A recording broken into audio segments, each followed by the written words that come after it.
Kama nilivyosema kwamba ni utamaduni wetu siku kama hii kupokea ripoti mbili au taarifa mbili, ya mdhibiti na mkaguzi mkuu wa hesabu, lakini pia ya TAKUKURU.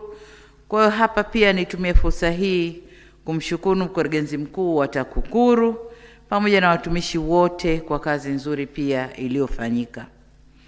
Taarifa ya TAKUKURU imeashiria kuongezeka tena kwa ufanisi kwa aina mbili. Moja, ufanisi ndani ya TAKUKURU yenyewe. Miaka 5-6 iliyopita, taarifa hii ya TAKUKURU ingekuwa ina vitu vingi vya kuulizana, mbona.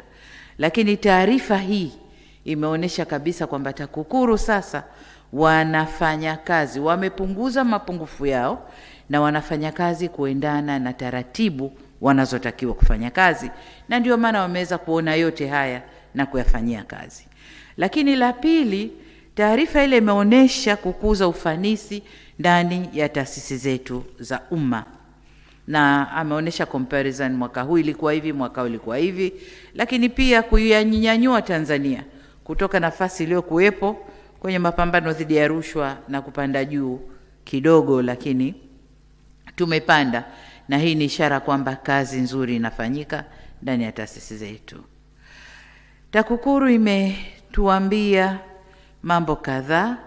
La kwanza ni hilo la kwamba ufanisi umekuwa ndani ya taasisi zetu, lakini la pili ni matumizi ya mifumo na tehama, kwamba kwa kiasi fulani sasa tehama inatumika ndani ya taasisi zetu, lakini ina mifumo iliyowekwa ndani ya taasisi nayo inafuatwa, na kwa kiasi kikubwa kupunguza yale mapungufu au kasoro zilizokuwa zikijitokeza huko nyuma. Lakini pia wametuambia kuna kiwango kikubwa cha kukuza ufahamu na kujenga ujasiri kwa wananchi wa Tanzania kwa ujumla, kufahamu rushwa ni nini na kujenga ujasiri wa kuisema kama tulivyoona kwenye documentary.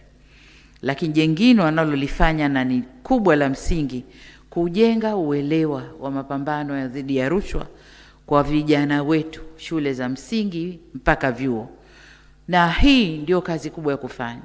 Wanasema udongo upate ukiwa umajimaji ndio utaweza kufinyanga vizuri. Mimi na nyinyi hapa tukihubiriwa mambo ya rushwa yanaingia huku, lakini likiingia jengine la rushwa limetoka.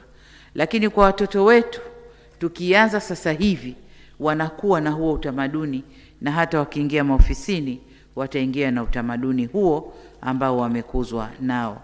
Hii ni kazi nzuri sana kwa TAKUKURU na washukuru sana.